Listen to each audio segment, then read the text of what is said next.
Previously on the Revolution, confidence in Washington reached a new low as America's revolution descended into anarchy. The Americans in 1776 have encountered nothing but defeat followed by defeat. This really negatively affects the morale of his force, who really now question whether or not Washington is the right man for this job. Washington made a last-ditch effort for redemption at Trenton.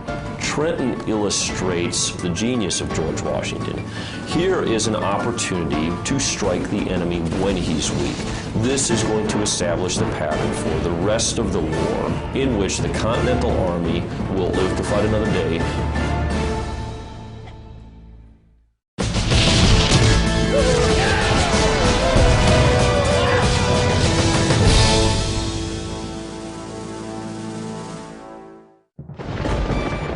December 1776. At a secret location along the French coast, a shipment is being prepared. Rifles, uniforms, gunpowder, and ammunition are crated and boarded, bound for America. It is a gesture of solidarity from France against their common enemy, Great Britain. The weapons will aid Washington's notoriously undersupplied army, which has just unleashed a Christmas surprise on the British. The Battle of Trenton has bolstered the rebels. But America needs more than supplies to turn the tide of war. What General George Washington really needs is money and a navy. In pursuit of this goal, the Americans have sent their own secret weapon to France. He arrives on a crisp December morning along the French coast. He is old and frail, with a variety of ailments. But Benjamin Franklin is also the most famous revolutionary leader in Europe. Franklin is the man who tamed lightning, a renowned scientist, inventor, and writer who brought the simple wisdom of Poor Richard to the world. When Franklin gets to France, there's an enormous sense of consternation. What is this figurehead? What is this great celebrity doing here? And remember, given the way the media worked in those days, he washes up on the shores of Brittany with no announcement, and there are all sorts of wonderful rumors afoot as to what he's doing in France. He's come to buy himself a chateau with his immense fortune. He's come to educate his grandsons in Europe because the schools are better. Every possible idea is put forth. The idea that he's actually there to enlist the French in this cause is not the obvious conclusion. And he doesn't feel he has to illuminate anyone. Franklin arrives into a deeply divided nation, no place more so than Paris itself. The wealthy live in opulence, while the poor walk on city streets ankle deep in waste and excrement. This dichotomy has produced new thinking about Europe's age-old system of class. The French read Thomas Paine and cheer America's revolution. As one Frenchman noted, there is 100 times more enthusiasm for this revolution in the Paris cafes than in the colonies.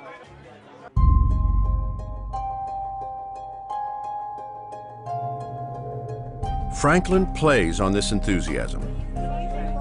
Now, in one of the most opulent courts in Europe, the home of Marie Antoinette, Franklin presents a simple yet carefully crafted portrait of America and all things American. Picture me very plainly dressed, wearing my thin gray straight hair that peeps out from under my only coiffure, a fine fur cap which comes down to my forehead almost to my spectacles. Think how this must appear among the powdered heads of Paris. Benjamin Franklin. Franklin plays on this romance. He dresses very plainly, he wears a beaver cap, and he becomes kind of a fad. The women love to be around Franklin. They think there's something kind of very romantic about this backwoodsman who's here in their midst. Before long, all the fashionable women are wearing their hair in a style that mimics Franklin's fur cap. They call the style à la Franklin. But not all quarters are equally charmed. December 28, 1776.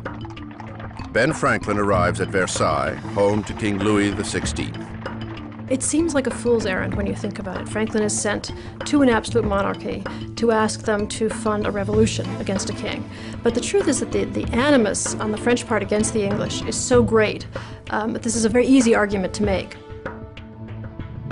Franklin is greeted by France's foreign minister, the crafty Comte de Vergennes. Vergennes is the one behind France's covert arms shipments.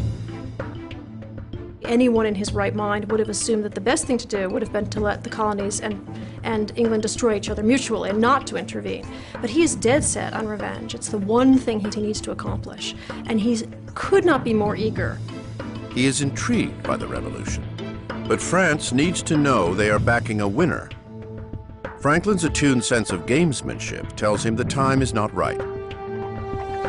That, and the fact King Louis XVI refuses to meet with him. But without France, the threadbare American Revolution is in peril. For now, Franklin will have to wait and pin his hopes on events 3,000 miles away, where only a great American victory could budge the French. But that couldn't seem less likely.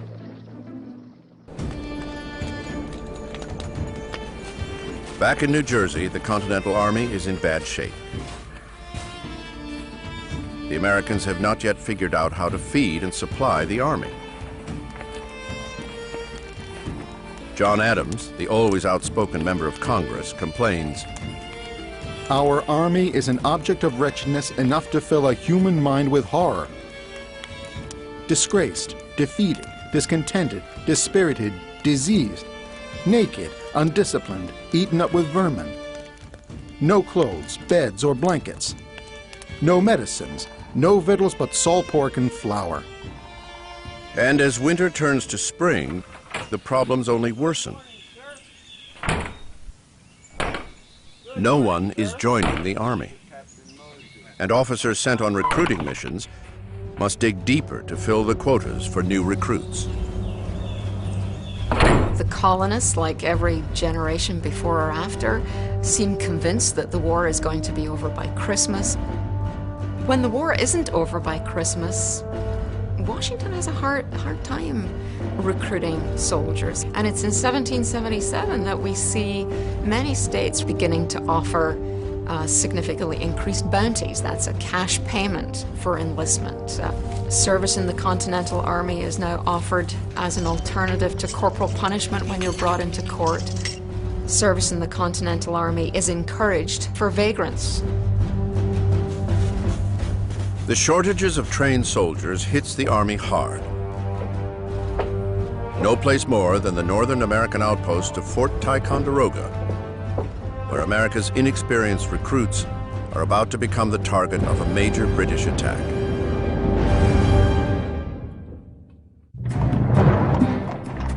America's envoy in Paris, Benjamin Franklin, has made his first overtures to the French, an attempt to get the European power to join in the fight against their age-old enemy, England. But for now, the elder statesman has come away empty-handed. Swaying the French will take a major American victory back in the colonies, where the British are getting ready to mount a new round of assaults. June 1777. Just south of Montreal, Canada, a new British general has arrived in America. General John Burgoyne surrounds himself with all the trappings that wealth and status afford. He has recently returned to the colonies, where he witnessed the British loss of Boston just 2 years earlier. Burgoyne's goal, to take revenge and end the war, whatever the cost. It is an endgame he has staked his career on. John Burgoyne has always led the good life. A gambler, a military man by career, a playwright by hobby, a social climber by marriage, Gentleman Johnny, as his soldiers call him, leans towards the dramatic. Before his return to America in June, the cocky Burgoyne wagers that he will have the war won by Christmas. Charles Fox, a member of Parliament who stood in opposition to the war, takes the bet with a warning. Be not over-sanguine. I believe when you return to England, you will be a prisoner on parole. Charles Fox. As commander of Britain's northern forces, Burgoyne aims to take the Hudson River, the vital waterway that separates the northern colonies from the southern colonies. It's important to realize that in the 18th century, there are no bridges across this river. There are only a limited number of crossing points. If you control those points, you control key terrain, and you are able to sever the lines of communication that the colonists are able to use to coordinate their actions between Boston and Philadelphia, and certainly prohibit the transfer of troops from one side of the river to the other. The British plan requires precise coordination across great distances. Burgoyne's force will move south down the Hudson to meet up with the man in charge for the British, General William Howe, whose forces will march north from New York City. Burgoyne's first target is a remote northern outpost, the mighty Fort Ticonderoga. People referred to it as the Gibraltar of the North, or the Gibraltar of North America. It was, by all standards, the most spectacular fortress in North America. Angled bastions, very defensible, and it sits astride this very, very strategic water corridor.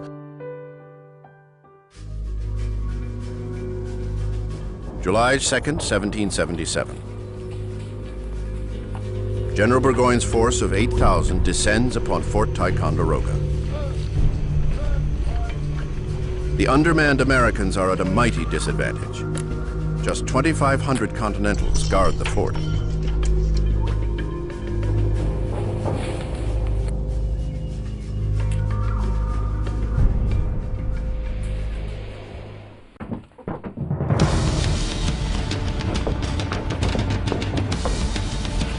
Skirmishes break out around the stronghold as British soldiers snipe at the Americans.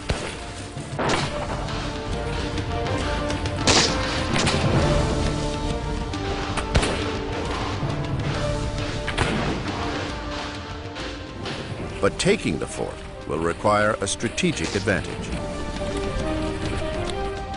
Fort Ticonderoga sits on a peninsula surrounded by 3 mountains, but the lean American forces can only defend 2 of them. The steepest and most formidable, the aptly named Mount Defiance, is left unprotected. But from its ridge, artillery has an easy shot into the fort. It is the weak spot that Burgoyne will exploit. July 5th. Burgoyne dispatches a unit to the west side of Mount Defiance. Their mission? To drag their cannon to the top. It is a treacherous climb, but out of sight of the Americans. By noon, they crest the ridge and position themselves for a clear shot into the fort. With one move, Burgoyne puts the Americans in an indefensible position.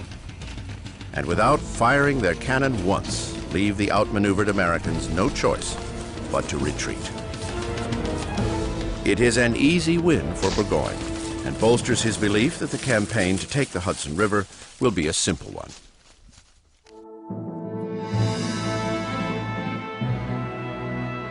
News of the fall of Fort Ticonderoga reaches Paris, where Benjamin Franklin has been closely monitoring the war.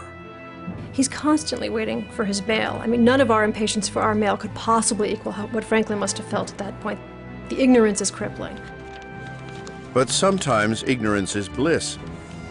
That the undermanned American army has been forced to retreat in the face of an attack is the last thing Franklin wants to hear. On top of that, he has made little progress with King Louis XVI. Franklin is, after all, the representative of rebels. He is fraught with frustration. There is nothing better to do here than drink. How can we fool ourselves that France might understand America better than Britain? How can we fool ourselves that a monarchy will help republicans revolt against their monarch? Benjamin Franklin. The fall of Fort Ty hits General Washington's desk with a thud. His soldiers lost it without so much as a fight. And now the British Army is on the move. 7,000 soldiers are heading down the Hudson. The rest are stationed in New York City. Washington flounders and begins moving his troops up and down the river, hedging his bet against where the Redcoats might attack next. General Washington may be conflicted, but so too are the British. Their commander, William Howe, has gathered up his 13,000 troops and set sail from New York City. Destination, unknown. Howe is torn. He is expected to move up the Hudson to aid Burgoyne, but he can't escape his own designs, a fixation on conquering Philadelphia, the rebel capital. His decision, when it comes, will change the course of the war. The mighty Fort Ticonderoga, the gateway to the Hudson River Valley, has fallen to the British without so much as a shot fired. It is another defeat for the undermanned Continental Army and is an ominous start to the summer of 1777. Across the ocean in France, Benjamin Franklin's waiting game continues. Franklin is biding his time, looking for news from America, some victory that would open the gates to Versailles, would convince the French to join the war. But he keeps his intentions to himself.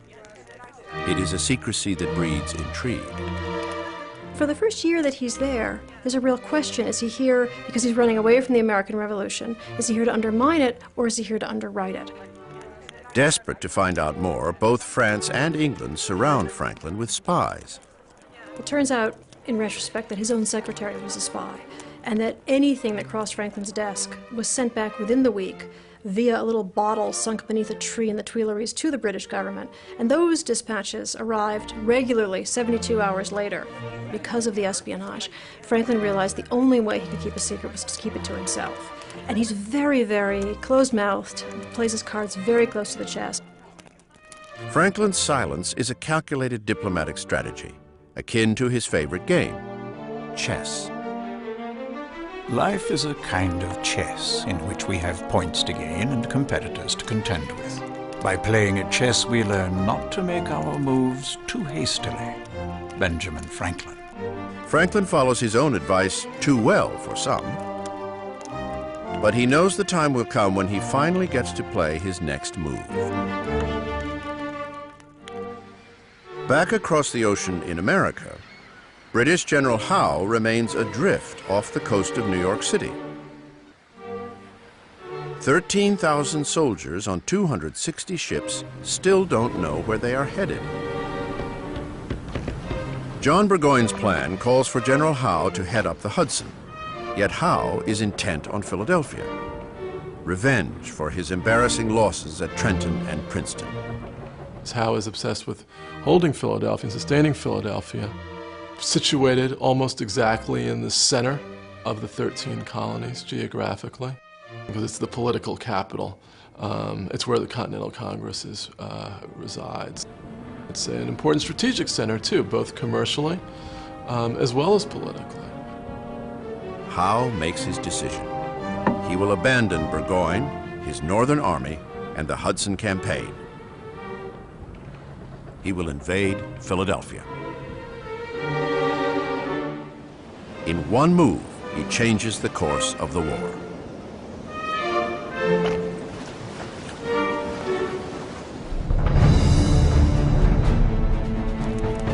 August 22nd, 1777, Hartsville, Pennsylvania. American scouts bring word to Washington that Howe's fleet has entered the Chesapeake Bay. Their target is now clear. They are headed for the rebel capital. Washington immediately sets his army in motion, marching south through Philadelphia. 3 days later, the British land at Elk Point, Maryland, and begin their northward march. The two armies are now on a collision course. September 11th, 1777, Chadds Ford, Pennsylvania. Washington positions his forces along the banks of a tributary called Brandywine Creek. It is here that he will make his stand against the advancing British. Brandywine Creek is the perfect place for a defense. There are only a few crossings along this stretch where troops can be transported from bank to bank, and Washington has them covered. By 7 a.m., the British reach the banks directly across the river from the main force of the Americans. Musket and artillery fire erupt between the two armies. 25,000 soldiers will clash on this day. The battle, intense and bloody. In the thick of the fighting, the Continental Army makes an alarming discovery. The weapons sent secretly by France months earlier have only now arrived, and many of them aren't working. Some of the muskets are fitted with the wrong cartridges. Others have shot of the wrong size. It renders them unusable. On the opposing side, the British are trying out a new and improved rifle. Captain Patrick Ferguson, a skilled marksman, is the inventor.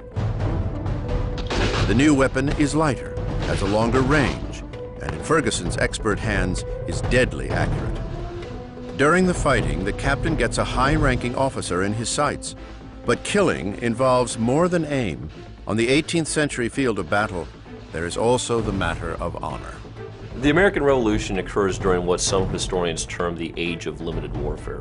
These professional military officers, who deemed themselves professionals, did not think that it was gentlemanly nor honorable to intentionally lay low an enemy officer. It's an easy shot, but Ferguson passes it up. His decision possibly changes history. The man at the end of his barrel was, evidence suggests, George Washington himself. 4 o'clock strikes on the field at Brandywine. The Continental Army has successfully held off the British advances for 8 hours. But all of that is about to change. What Washington doesn't know is that his main force has only been engaging half of Howe's army. The other half has been sent on a day-long march to the west, around the American defenses, and is now headed for a surprise attack from behind. It is the same tactic the British used at the Battle of Long Island, and once again, Washington is surprised by the maneuver. Having outflanked the Americans, the battle quickly becomes a rout.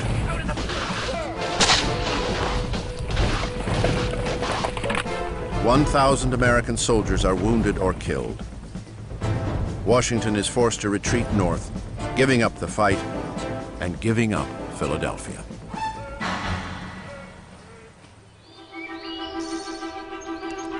Six weeks later, the news reaches America's emissary to France, Benjamin Franklin. His hometown, the rebel capital, Philadelphia, has fallen to the British. In response, the sage statesman makes an unlikely quip. Instead of Howe taking Philadelphia, Philadelphia has taken Howe.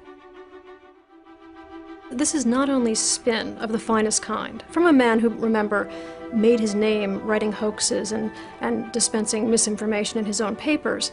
He knows his job, and his job is essentially to make it appear to the Europeans, and particularly to the French, that the American cause is a viable one, and moreover, that the Americans can win this contest. Those are all of them, at that point, fictions. Franklin, as shrewd in his diplomacy as he is in his chess, will have to wait yet again. The unanswered question is whether the French will support America in its next move. Monsieur Franklin, in France, we do not take kings so.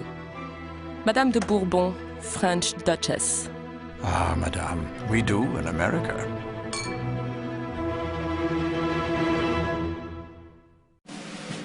Back in the colonies, America's Northern Army is getting ready for a battle that will turn the tide of the war.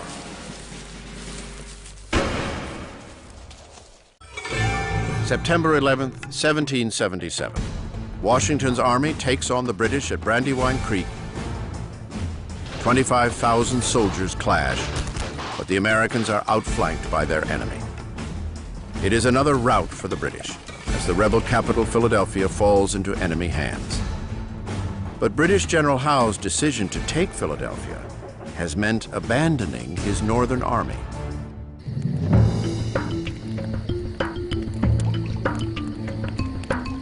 With no knowledge of Howe's choice, General John Burgoyne, leader of Britain's northern army, continues his campaign to take the Hudson.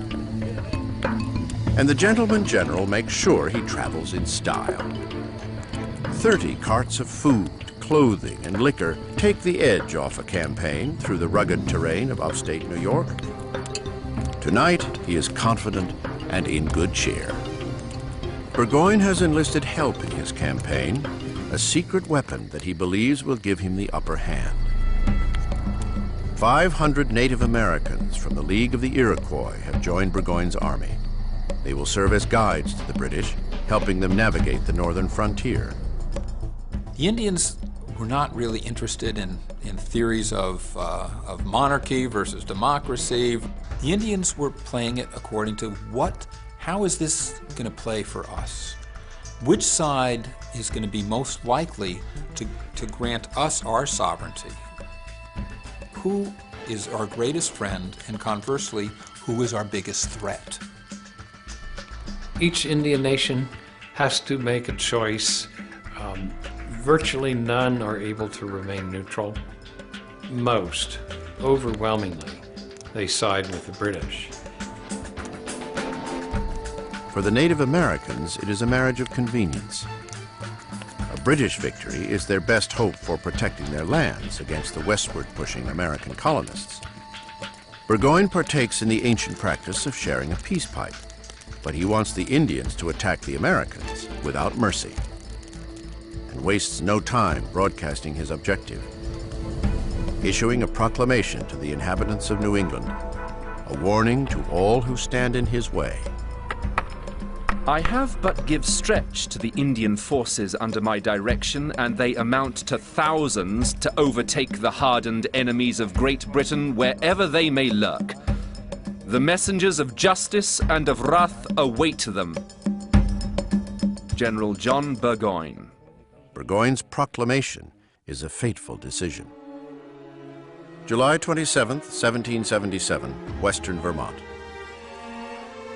Two braves capture a woman by the name of Jane McCrae. There is a struggle, a fight. A shot is fired.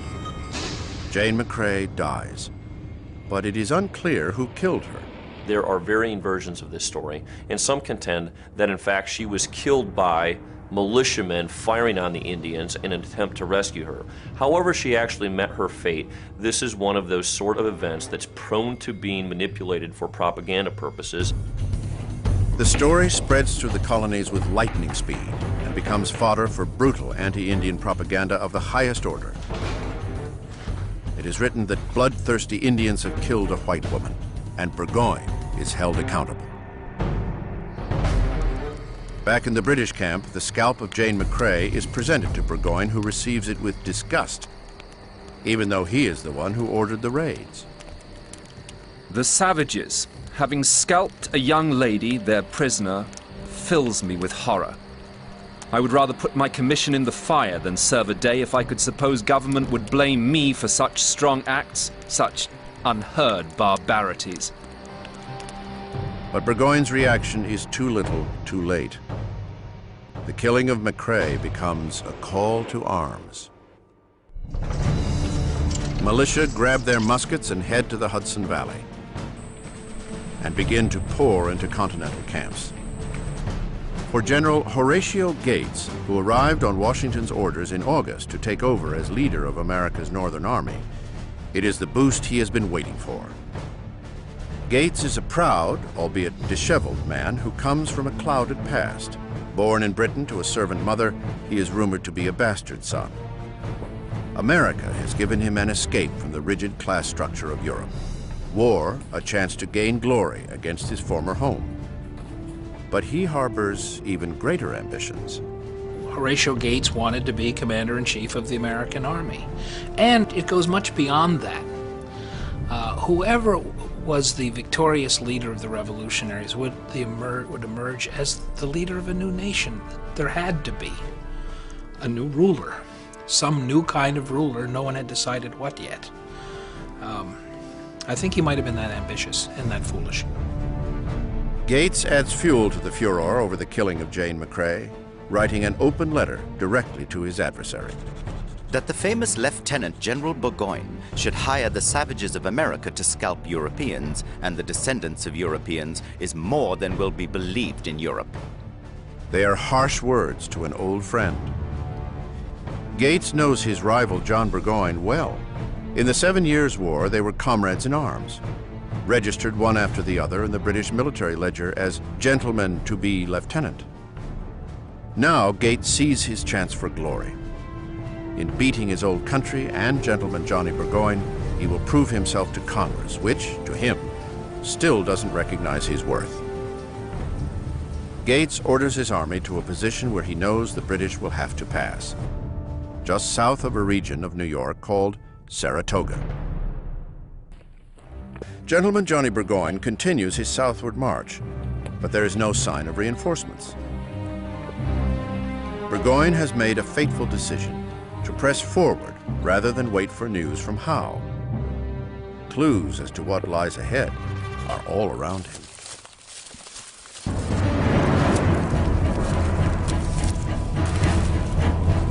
A royal patrol scouting close to Saratoga comes across a note pinned to a tree. Burgoyne had posted his proclamation. Now the rebels have issued one of their own. Thus far shalt thou go, and no further. September 19th, 1777. With numbers swelled by anti-Burgoyne sentiment, the rebel army is ready for a fight. Horatio Gates sees an opportunity to test the British just south of Saratoga on a piece of land called Freeman's Farm.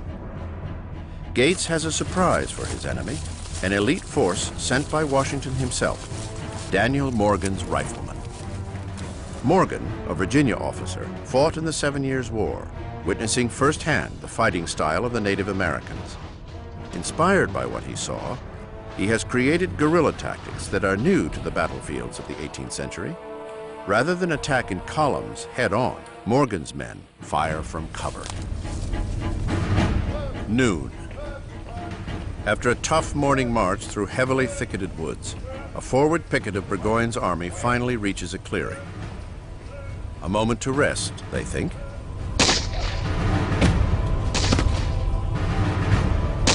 But Morgan's men are waiting.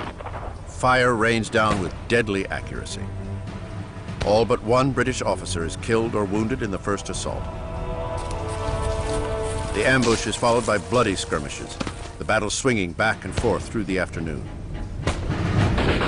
Until finally, at 4 o'clock, having inflicted their damage, the Americans fall back. The British suffer 600 casualties to the American marksmen and come to understand that these rebels may not give up so easily. In the American camp, militia keep pouring in. The army swells to more than 10,000. Victory against the 5,000 British soldiers now seems possible. Horatio Gates can feel it. So too can another general who wants to capture some glory for himself, Benedict Arnold. But before the two generals take on Burgoyne, they will find themselves in a battle against each other, each vying for credit in a campaign that will change the course of the war. The battle at Freeman's Farm, just outside of Saratoga, New York, has stopped British General John Burgoyne's southward march in its tracks and given confidence to Horatio Gates' troops, whose numbers continue to swell. That confidence is shared by another bold American general who sees his chance for glory, Benedict Arnold. Arnold comes from a prominent Connecticut family that fell on hard times. His alcoholic father squandered away the family's fortune. But Arnold would not yield to his lowly circumstances, achieving great wealth and success in business through sheer will. He has been in the war since the outset and has always made an impression. He was spit and polish. When he sat on a fine horse, he was literally a commanding figure. Men looked up to him. It was Arnold who helped snatch Fort Ticonderoga from the British 2 years earlier. But the credit for the victory went to the hard-drinking frontiersman, Ethan Allen. It is a slight that Arnold has not forgotten. But this campaign offers him a chance at redemption, to get the credit he feels he deserves.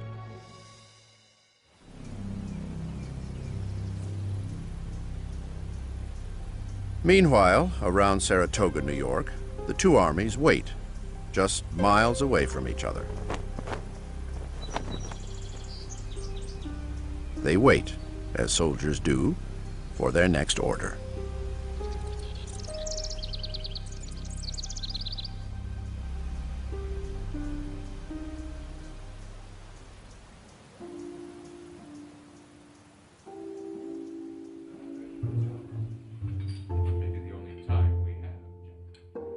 In the American camp, Gates and Arnold talk strategy over a meal of ox heart. Their army has swelled to twice the size of Burgoyne's. The question is what to do next. And the two generals have two different ideas. Arnold, ever on the offensive, proposes an aggressive act, an attack on Burgoyne. Gates, however, is characteristically circumspect. Let Burgoyne come to them. The conversation turns heated. Tempers flare. Horatio Gates couldn't stand Benedict Arnold, considered him an upstart, an arrogant upstart.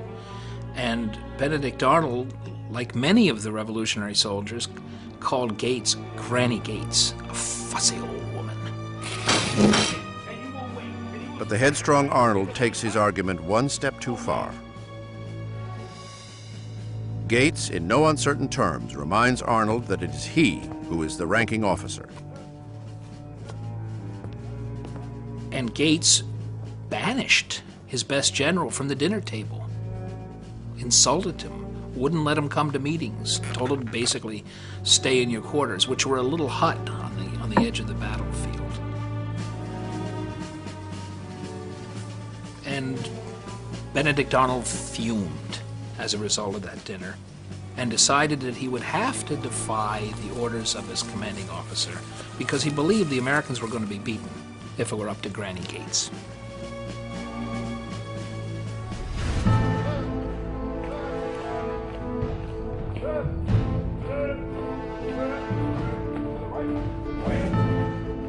In the British camp, General John Burgoyne is filled with frustration. News has finally arrived from Howe. There will be no reinforcements coming from the south. But Gentleman Johnny Burgoyne refuses to retreat. Burgoyne is exceptionally ambitious. He is definitely a glory hunter. But his greatest failing was that, like many officers of his time, he placed a premium on individual martial glory. He wanted to gain fame for himself. Saratoga should have never happened. Johnny Burgoyne's pride, his hubris, is what precipitated the disaster at Saratoga. With his supplies dwindling, Burgoyne decides to make one last push. An assault on the Americans just to the south of Saratoga on a rise of land called Bemis Heights. October 7th, 1777. Burgoyne sends a reconnaissance force of 1,500 towards the American lines. Gates sets 2,400 of his men out to meet the British. It is the final engagement of the Battle of Saratoga. On the field, Benedict Arnold, in defiance of Gates' orders, leads the charge against the Royals. Arnold employed snipers. He got riflemen, highly accurate, put them up in trees like snipers, not down in red uniforms with white stripes that you could sight. Arnold fought like an Indian, from cover with camouflage, surprise attacks. It was a new kind of warfare, and the British didn't adapt to it. Through the smoke of battle, Arnold spots an opportunity he can't ignore. British General Simon Fraser seems to be single-handedly rallying the troops. Arnold makes a snap decision that changes the course of the fight. He orders his men to target the British officer. 1 month earlier, George Washington may have been spared assassination at the Battle of Brandywine. But at Saratoga, British officers are offered no such favor. It takes 3 shots that take down his adversary. With Fraser removed from the battle, the life seems to disappear from the British soldiers, who begin to retreat under the pressure of Arnold's advance. But not before taking a well-placed shot of their own. Benedict Arnold takes a bullet to the leg and barely survives being crushed by his horse. When the battle was over, his second-in-command said, "Sir, where are you hit?" And Arnold said, "It's my leg. I wish it had been my heart." And I do too. I wish it had been in his heart, because if he had died at that moment, he would have been the great hero of the Revolution. With Arnold's leadership, the British attack is repelled and the campaign to take the Hudson comes to an end. Yet it is Horatio Gates who will take the credit for the victory. Gates doesn't mention Arnold in his dispatches and garners all the glory for himself. The people and the press hail Gates as the new American hero. In fact, the hero of the battle was Benedict Arnold.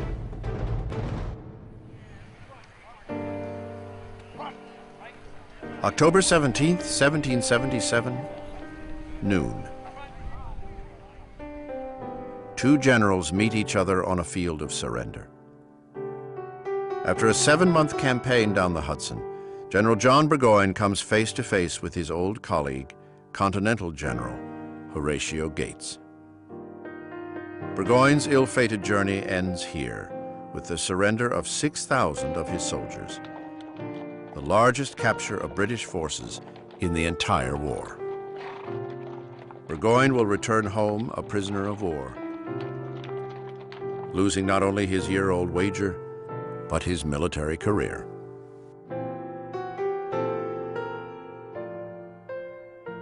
General William Howe, who delivered Philadelphia to the British with the best of intentions, has had enough. No one in Britain is celebrating the capture of Philadelphia. Instead, they blame Howe for not coming to Burgoyne's aid. Just 5 days after the surrender at Saratoga, Howe prepares his resignation to return home, leaving behind the rebels and the war that should have ended long ago.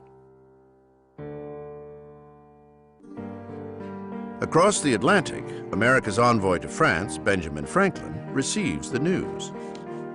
The victory at Saratoga has changed the war and changed the world. I don't think anyone was as surprised by the news of Saratoga as Franklin. There had been nothing but bad news from the colonies. It's fair to say certainly that he is waiting for something like this. Saratoga is certainly the thing which finally puts him in a position to be able to sign the deal with the French. Benjamin Franklin has played his game perfectly. Now, the next move is his. He dons his old blue velvet suit, the same one he wore 3 years ago on the fateful day the British ministry all but accused him of treason. He wears it again, at last, to Versailles and a meeting with the French leadership.